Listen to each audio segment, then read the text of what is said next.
Տարիներ առաջ կարդացի լուր, որ Պապուա Նոր Գվինեայում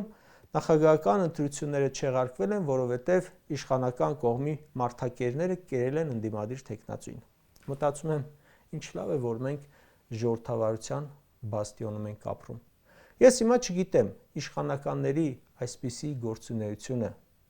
որ այսօր անում են մի չնչին մասը թվարկեցի,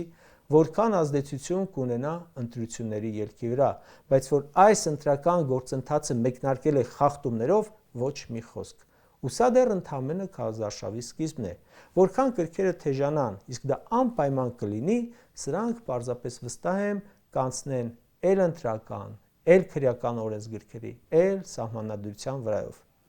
Իբր չէին անցնում, էլի։ Նպատակը մեկն է՝